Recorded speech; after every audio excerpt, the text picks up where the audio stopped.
दोस्तों, स्वागत है आपका हमारे चैनल सौम्या भक्ति टॉक्स में। दोस्तों सोचिए, 1000 साल पहले एक राजा ने फैसला किया कि मंदिर की दीवारों पर देवी देवताओं की नहीं बल्कि प्रेम, काम और जीवन की सबसे बोल्ड कलाकृतियां उकेरी जाएंगी। आज हम उस मंदिर का रहस्य जानेंगे जिसने भारत को दुनिया भर में चर्चा का विषय बना दिया। क्या यह कला है, दर्शन है या कोई धार्मिक कोड? आज हम खजुराहो के उन रहस्यों से पर्दा उठाएंगे जिन्हें जानना आज भी जरूरी है। धर्म और कामुकता, क्या ये दोनों एक ही जगह मिल सकते हैं? मध्य प्रदेश के खजुराहो मंदिर की दीवारों पर उकेरी गई मूर्तियों को देखकर आज भी लोग चौंक जाते हैं। क्या चंदेल शासकों ने ये कला केवल सुंदरता के लिए बनाई थी या इन मूर्तियों के पीछे छिपा है प्राचीन तंत्र, साधना या अविवाहित को दी जाने वाली शिक्षा का कोई गहरा सिद्धांत? इस मंदिर में एक ऐसा खजाना छिपा है जिसे कई सालों तक जंगल में छिपाकर रखा गया। ये मूर्तियां इतनी अद्भुत हैं कि इन्हें आज भी देखकर लोग नजरें नहीं हटा पाते।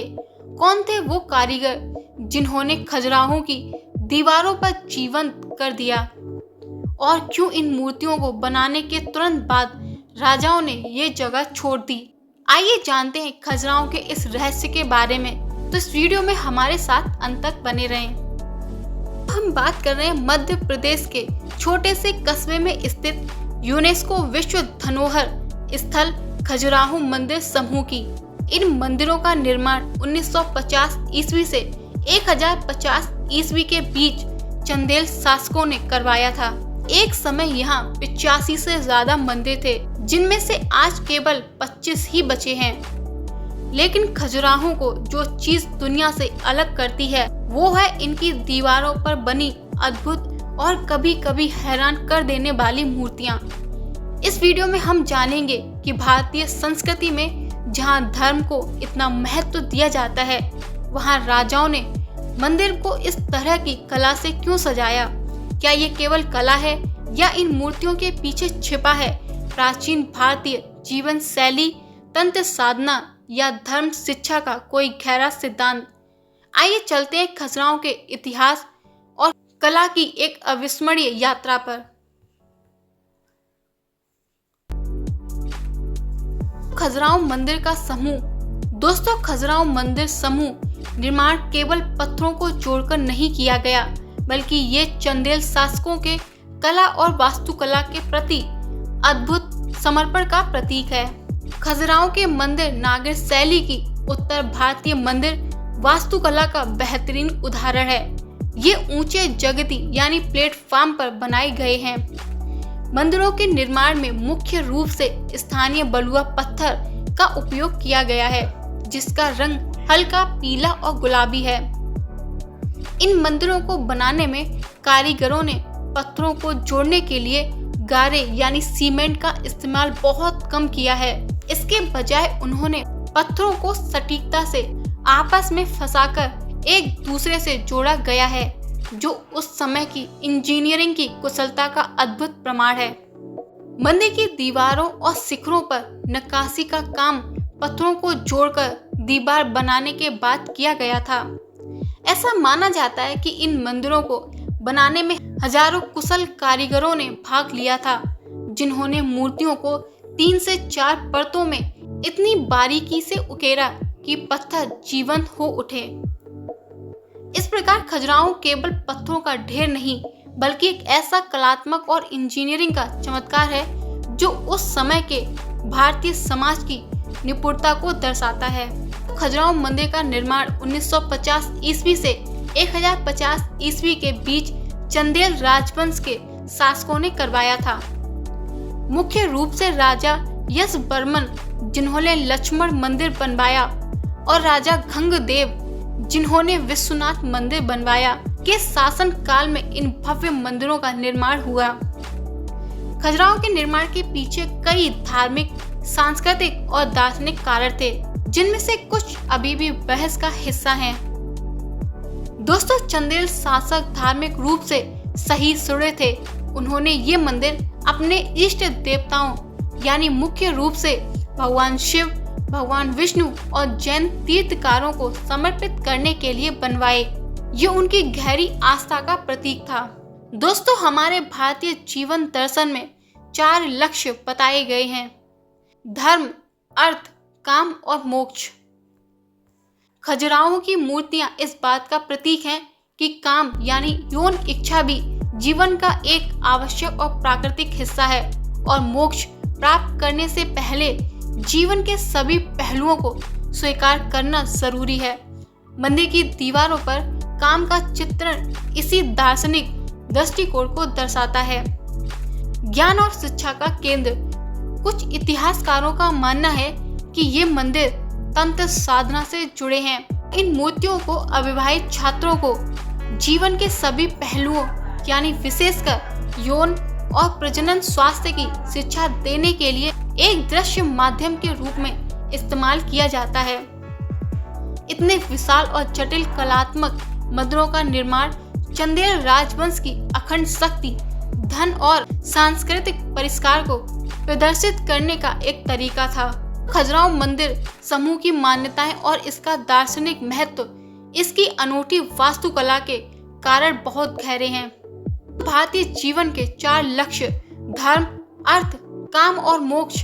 खजुराहो के शासकों का मानना था कि मोक्ष प्राप्त करने से पहले व्यक्ति को काम यानी इच्छा और आनंद सहित जीवन के सभी पहलुओं को पूरी तरह से जीना और समझना चाहिए। मंदिर की दीवारों पर उकेरी गई ये कामुक मूर्तियां जीवन की पूर्णता और ऊर्जा के प्रतीक हैं। कई प्राचीन हिंदू मंदिर में विशेष रूप से प्रवेश द्वार पर कामुक मूर्तियां बनाने की परंपरा थी।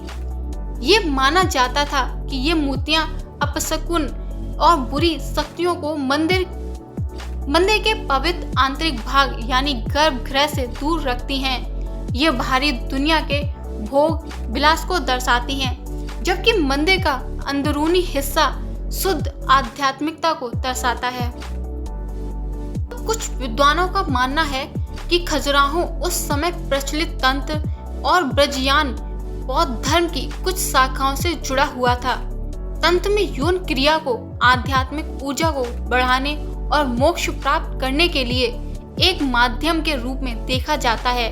मूर्तियों में शक्ति और शिव यानी पुरुष और प्रकृति के मिलन को हुई परम सत्य के रूप में दर्शाया गया है। खजुराहो को चंदेल वंश की उत्पत्ति से जुड़ी एक दिलचस्प कथा है। माना जाता है कि चंदेल वंश की शुरुआत चंद्रमा यानी चंद्रदेव और एक ब्राह्मण कन्या के मिलन से हुई थी।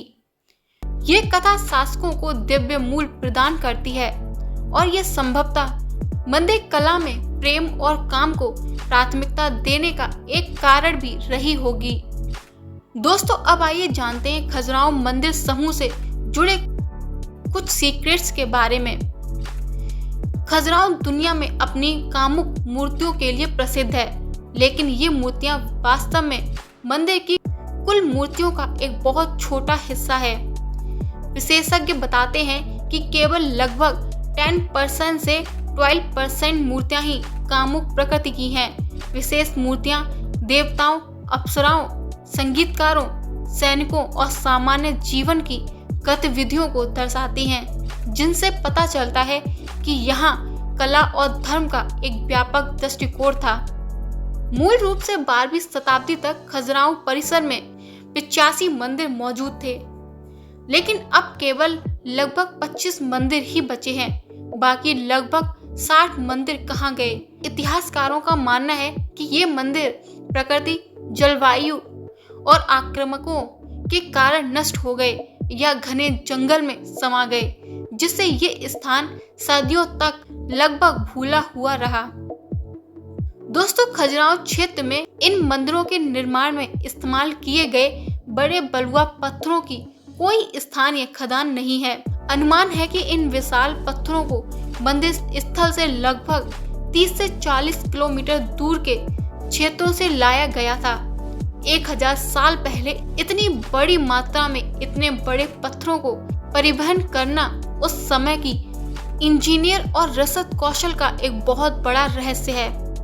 मंदिर की नक्काशी अविश्वसनीय रूप से जटिल और गहरी है। कई मूर्तियों को पत्थर में 3 अलग अलग परतों में उकेरा गया है। सबसे बाहरी परत में साधारण जीवन, बीच की परत में अप्सराएं और संगीतकार और सबसे भीतरी परत में मुख्य देवी देवताओं को उकेरा गया है, जो कला में एक अद्भुत गहराई और परिप्रेक्ष्य जोड़ता है। सदियों तक खजुराहो मंदिर घने जंगल में खोए रहे। 1838 में एक ब्रिटिश सर्वेक्षण टी.एस. वर्ट को स्थानीय गाइडों द्वारा गलती से ये स्थान दिखाया गया।